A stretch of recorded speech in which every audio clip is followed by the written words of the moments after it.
Welcome to Pario Magazine, where I chat with individuals who have a desire to create.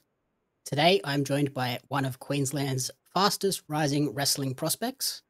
A little over a year into her wrestling career, this person is already making waves throughout the country. And if I'm not mistaken, is the youngest member of the Australian wrestling cards roster as well. I should probably know that since I made the cards. But welcome to Pario Magazine, Lil Marz. Hi, how's it going? Good, thank you. Yourself? Good. I'm good. Good. I'm not sure about the youngest. My age is probably pretty surprising to people, but definitely the youngest character. Yeah, okay. Interesting. Um, so yeah, we're here today to chat about your journey entering into the crazy world of professional wrestling. Before we dive into that though, do you want to give our audience a brief little intro as to who Lil Marz is away from the ring? Away from the ring. So who I am in my day-to-day life. Mhm. Yeah. So well, my name is Mars. That's actually my shoot name. I have been wrestling. I think, like you said, I've been wrestling for just over a year. I've been training for about two. Outside of that, I work in marketing during the day. I love the gym. I love health and fitness and all that sort of stuff. And yeah, I feel like there's not really too much to say. Prior to wrestling, I worked in the music industry for a really long time, maybe like 10 years. So I think that's probably the most interesting fact I have about Mars, outside of Little Mars. Very nice. The second wrestler with marketing experience, I imagine that comes in very handy. Yes, yeah, definitely. There are some things that I think that a lot of people struggle, that I sort of already knew coming into the industry. So, like social media, stuff like that. So, definitely had the upper hand in that regard. Brilliant. So then in terms of wrestling, when and how did you discover this passion for wrestling? That's actually a pretty broad question for me. So, I used to watch wrestling with my mum and my much older brother when I was a really little kid. So, I've always kind of been around wrestling in that regard. Massive WWE fan. I think I've loved The Undertaker. I think he was probably one of my first ever crushes when I was a little kid. Super strange, but I remember having like a Undertaker DVD, and my mum had a Ric Flair one. So yeah, as long as I can remember, I've known wrestling existed. Um, I sort of forgot about it for a few years in my like early adulthood, and then I guess kind of reignited my passion for it when I got into going to the gym and health and fitness and started watching the footy on KO. WWE was on there, and I was like, oh my god, I used to love this thing, and kind of went from there. Okay. Yeah, I think that's a pretty similar story to a lot of people where they love wrestling growing up because of somebody around them, and then eventually everybody kind of gets to that point where they move away from wrestling for a little while, but then if the passion is true, everyone seems to find their way back to it eventually. Absolutely. I think I was 13 or 14, maybe a little bit younger, maybe like 10. And I remember saying to my mum, I want to be a WWE Diva. And she was like, no, we're not doing that. I did a lot of competitive sport as a kid. But yeah, I remember specifically that conversation. She was like, we're not doing that. And now that you've come back to wrestling, how does mum feel about it? It scares her. She did come to my debut, and she texted me and said she was mortified when I got up on the top rope and jumped, and she was so glad someone caught me. But yeah, she supports it. She wants me to be happy. It just kind of terrifies her. Fair enough. And how's mum feel about the outfit as well? Wrestling Uh, outfits, pretty revealing. Mum hasn't seen my latest gear. I don't know what she would think of it, to be honest. I don't know what I think of it, to be honest. When I first put it on, I was like, okay, we're doing this. She did comment on my first set of gear being very skimpy. But I was like, Mum, it's, because she was a gymnastics coach my whole life. I was like, it's no different from the leotards they wear. And she was like, well, I guess so. Yeah, that's fair. It's very much just a similar style of outfit. Exactly, yeah. So pretty much anything she can say about me, I'm kind of like, you can't talk. So that's good. Brilliant. So what was it that inspired you to sort of begin training and go beyond simply being a wrestling fan? kind of touched on it already, but basically when I got into, so I was working for a dietetics company, and that's sort of when I got into watching sport and health and fitness and going to the gym. And I think basically what happened was I was moving back. So I lived on the Sunshine Coast, a couple hours north of Brisbane. I was moving back. I was moving away from like my gym buddy and my PT, and I sort of was like, at the same time, I was watching wrestling and I saw all these Australians coming up, like Rhea Ripley and Grayson Waller and all these people. And I was like, hang on a minute, like, Australians do this. Prior to that, I guess I always just assumed it was, college athletes and cheerleaders. And I never really thought that Australians did it. And I definitely didn't think Australian girls did it. So when I saw that, I was like, oh my God, like, girls do this and Australians do this, there must be somewhere that I can learn. And kind of it all just came together at once. And I asked a friend who I knew was sort of in the local scene, but I didn't really think the local scene was, I just thought it was guys that had a ring and some costumes. I asked if there was somewhere he trained and he said, yeah, there was. Introduced me to Three Count Academy and the rest was history. Okay, very nice. Yeah, you just made me feel very old. Really? Yes, Rhea Ripley, Grayson Waller coming through in WWE is like, I was there for their first ever matches. Oh my God, true. Especially like Grayson in Sydney. I've watched his debut match. I interviewed him when he had like 5-10 matches under his belt. So you just made me feel very old. That is pretty crazy. Wow, you must be older than I think too. Yes. So then, as you reflect on the journey now, like you said, about 2 years from that point of jumping into the ring for the first time, what has been the most difficult part so far? I thought long and hard about this coming into this interview. I think it's a really tough one. There's a lot of things in wrestling that I think are really hard depending on the person you are. For me, I think the biggest things were kind of the balance of self-doubt and pressure. As a girl, and as a girl in Queensland, where there's not many girls at all, I think the ratio is like 1 to 10 or 15. So there's like, for every one girl, there's 10 or 15 guys. We kind of get pushed through the ranks really quickly here, and balancing that with my own internal pressures to do well and put on a show and be everything that everyone thought I was because I was good at marketing and social media. And it was a lot of internal pressure. And then I think like the self-doubt and the imposter syndrome of that, trying to really push through, but also not burn yourself out. And yeah, just kind of balancing how well I wanted to do with how hard wrestling really is when you kind of boil it down. Yeah, I guess because you had the sort of athletic background growing up, it wasn't so much the physical element of wrestling wasn't the hard part. It was just the mental element and your self-confidence. Absolutely, yeah. Like I remember, I will never forget the feeling when I like rode my little car out, or Bobby pushed me out for my very first ever Rumble spot. Like the feeling of like, oh my God, I'm actually in front of this crowd now. And it's not like with competitive sport, it's like, it's a skill that you learn and you try your hardest at, whatever it is. For me, like, yeah, it was just putting a skill that, and then the outcome is really out of your control. Like you can do the best you can, but at the end of the day, it's whether you're the best or you're not. Where I think with wrestling, it's very much like, it's very subjective. It's an art form.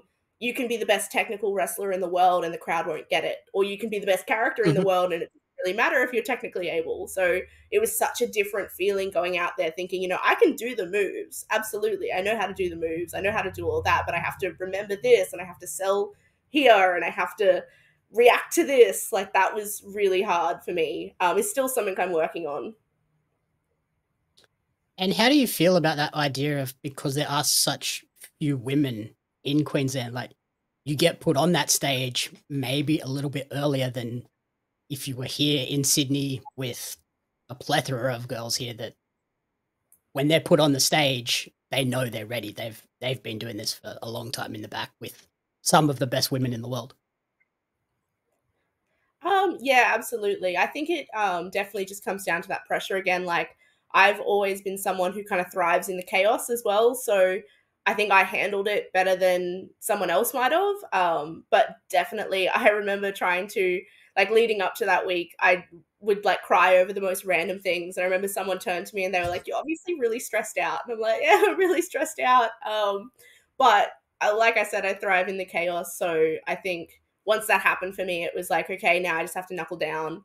And my competitive side kind of kicks in, or I'm like, okay, I've been put in this spot. Now I'm going to rise to this occasion, and it's basically just created a monster, is what I'm getting at. And in Queensland, are you mixing in with the guys as well? You're not just wrestling like the same 4 or 5 girls in a circuit? I think that's something that is getting better here. There's definitely places that prefer women to wrestle women and men to wrestle men. But I think especially where I wrestle, there's a lot of intergender tag and there's a lot of girls in scramble matches. And I think it's come a long way even in the time that I've been wrestling. And I hope to be one of the people in Queensland that really makes that happen for the girls that come after me, because I think it's really important that the girls get to wrestle the men and everyone wrestles each other, because it's not, we're in 2024 and it's not just, yeah, like it shouldn't matter. And it's not fair, I think, for the girls to, because there is so few of us, like, have the same match over and over again for a year. Yeah. Yeah, and you need to wrestle like, not saying that the girls are bad, but like, Yeah. you got to wrestle people better than you. Like, you got to always be pushing yourself to go into tougher situations to improve. Like PWA in particular, Nui Pro as well. We've seen the girls take leaps and bounds since they got rid of that gender divide. Absolutely. I think that's actually something that I know, like, some of my peers in Queensland have said that to me, because I tag, like, I do intergender tag, and they say, like, you've come so far since doing that because you are able to mix with the boys in that way. And when I'm at training, I don't get treated like a girl. I'm pretty much, I think, the only girl. There's like 3 girls at my school. I'm one of the only girls that comes to my particular class. And yeah, I do not get treated like a girl there. I get treated like a wrestler, and that's how I like it. I think it's important, especially in today's day and age, to treat people like people and not like men and women. Yeah, especially in a predetermined sport. Like, it's an entertainment art form. Everybody's doing the same thing. Exactly. Yeah. And and to the flip side of that coin, like, I know that there's a lot of concern about, like, hitting girls and all of that sort of stuff, but it's like, we're all in the ring for a reason. So one side, it's like, don't say, like, the whole fight like a girl thing. Like, I want to fight like a person, but also the flip side of the coin is like, girls, hold your own. Like, don't use the I'm a girl. Like, don't, we're all people, we're all wrestlers, we all get given the same sort of, like, roll of the dice, I suppose you could say. We can all go to the gym, we can all be strong. One of the girls I train with actually has made a thing out of F5ing everyone she can. And she's getting really, like, it's solid. Like, she lifts people that are like her size, if not bigger. It's really impressive. So it's like, yeah, I think that sort of stuff's really important. Yeah, nice. I think for me, it's all about the storyline. Like, as long as the girls are presented as equals and strong, it's totally fine to have them mixing with the boys. I think it's the matches where they're sort of thrown in there and like put down upon by the guys. I think that's when you get that issue of like, is this a little bit like domestic violency? Yes, I actually have been in a match where there's been, like, chants from the crowd about that sort of thing. I think it's definitely, in that instance, we're a little bit like, why? It was a regional crowd out in the middle of nowhere, so possibly they just weren't ready to see it. I think the Brisbane crowd's definitely absolutely veering for it. They want it. And when we do it, it gets the biggest pop ever. Like, we just recently had Lucille Brawl versus Mitch McCarthy in a hardcore match, and it was tit for tat, like, the whole Mhm. way. She did something, he did it back. She did something, he did it back. And it was a really good match, and the crowd loved it. So, I mean, I feel like that was the writing on the wall. So then now, back to Lil Marz as a character. Your character is sort of bright, bubbly, and fun most of the time. We have seen you get a little bit uh, downright dirty and naughty at times. Where do you draw inspiration from? Um, I always say it's kind of my spiel about it. Little Mars is everything that Mars didn't have growing up.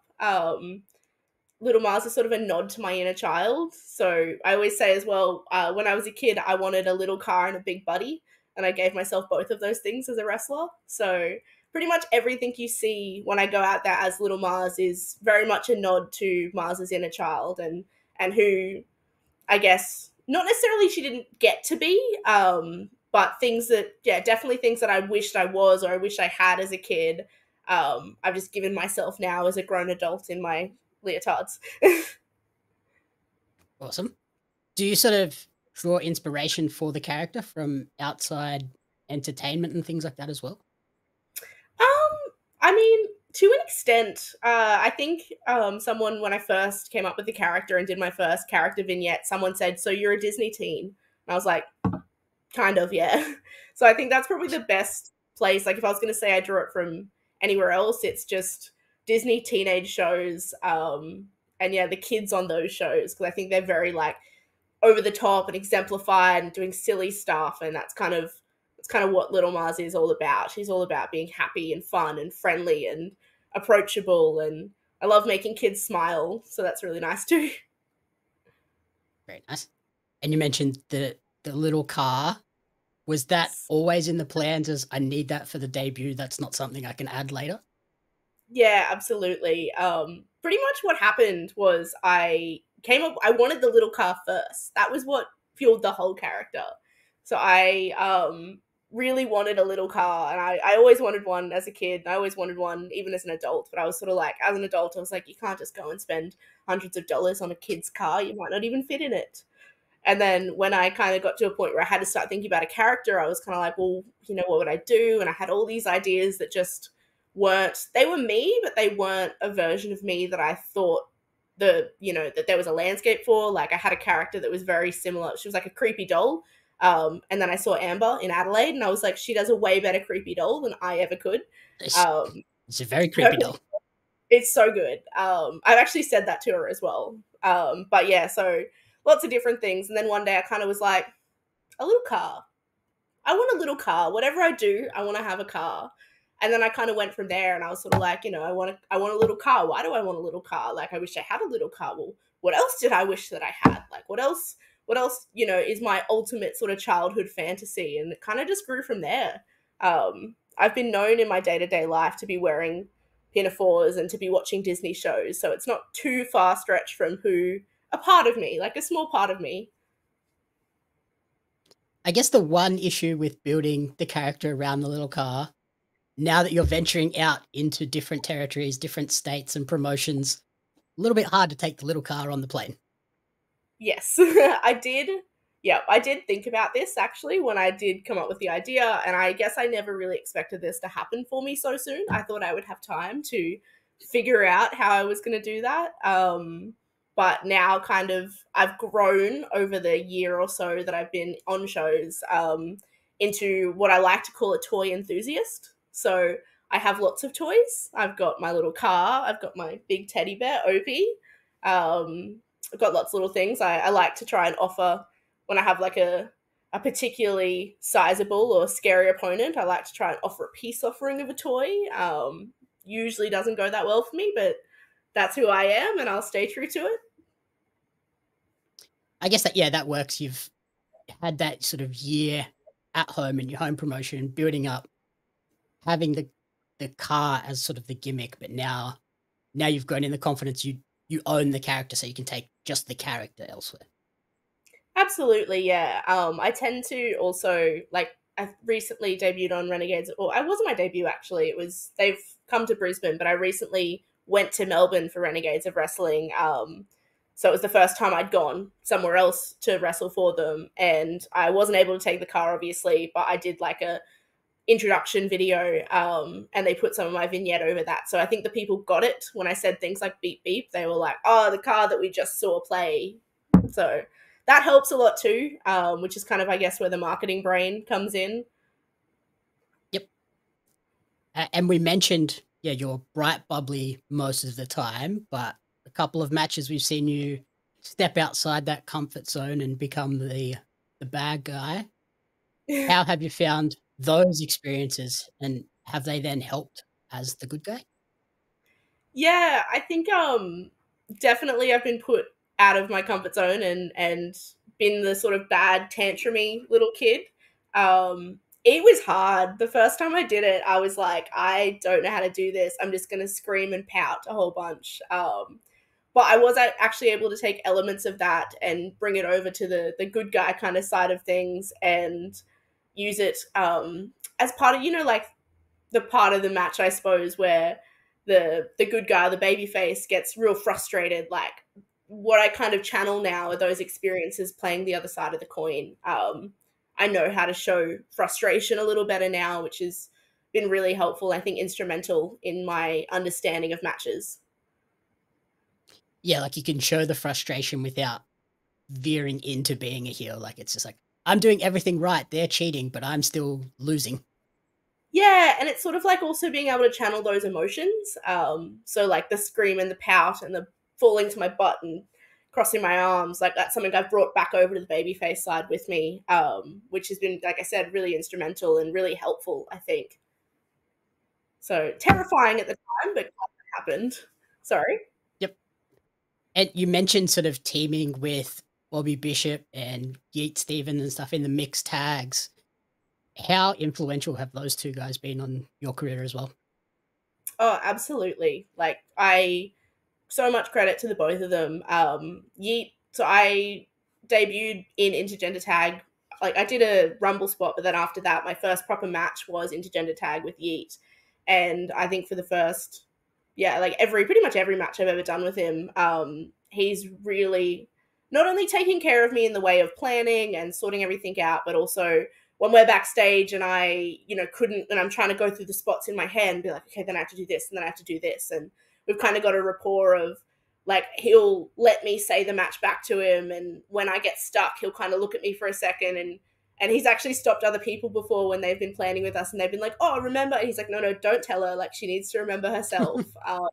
So he's been absolutely instrumental in my confidence in the ring on shows, and I cannot take my hat off enough to Bobby Bishop. Someone said to me once, Bobby Bishop is Queensland wrestling, and that is the most true statement. He is what he does for all of us there, myself included. Absolutely second to none. He's incredible.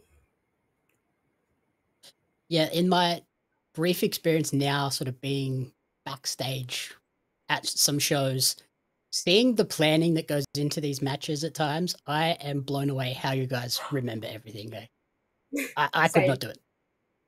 Yeah, that has been one of my biggest, like, learning curves. So like I said, I could always do the moves and the movement was easy, but remembering the match and remembering to react and not just plan, and I'm still getting there. I'm getting better, but I'm still getting there. So then, since we're talking early in the year, what are your main goals for wrestling in 2024? Um, my main goals for wrestling in 2024 is travel. So that's kind of been my goals, like, forever. That's been from day one. I wanted to travel, and now I still want to travel. So yeah, I've just got a few things that I'm trying to lock in, line up for the rest of the year. And yeah, the main goal is just to travel and make connections, make friends. Like I said, Little Marz isn't a far cry from who Marz actually is, and I love making friends. I love making connections, and I just want to see the big, beautiful world from the lens of a wrestler. Fantastic. Yeah, you've already ticked off New South Wales, Victoria, so now it's on to the rest of the states Yeah, I mean, and technically, beyond. yes, and beyond. Technically, I have wrestled in Perth as well. It was a management spot, but fingers crossed I get to go back there for a whole match one day. That would be really awesome. Well, there's some big stuff happening in Perth in a little while. Yeah. I am going for the camp. I guess this will come out after the, anyway, not the point. I'm going over there for that. not expecting anything, but I hope one day I do get invited to go back there to wrestle. That would be lovely. And then looking beyond 2024, are there any sort of dream opponents or more grand goals in wrestling? Ooh, that's an interesting one. I think, and this is again from the get go, and still is the big, magnum opus. I think they call it today. Is I really want to go and wrestle in the States for I want to go over there for a period of time, like 3 months, 6 months, and travel around and do all the territories, get a car, drive from city to city. I don't know how possible it's going to Preferably be. a big full-size car, not a little car. Yes, one that takes petrol, not electricity. I mean, I guess these days we have electric cars, but you know what I mean. One that runs off a bigger battery. Yeah, one that can get you from city to city, not so much just within the city. Absolutely. Alrighty, awesome. So finally, where is the best place for people to support you and track your creative journey moving forward? That's a good question. I think my Instagram is definitely what pops off the most in terms of supporting me. So yeah, following my Instagram, coming to shows, saying hi, cheering when I come out, because I guess the more noise the crowd makes, the better the promoters hear, and the more bookings I'll get. But yeah, definitely just coming out to the shows and following me on Instagram, I think, are the two places I would say. Instagram at Lil Marz. Yes, it's Lil MZZ. Yep, that's correct. Yep, awesome. Alrighty, thank you so much for your time and good luck, and hopefully we'll see you driving all around the country in the little car. Thank you. Thank you so much for having me. Bye.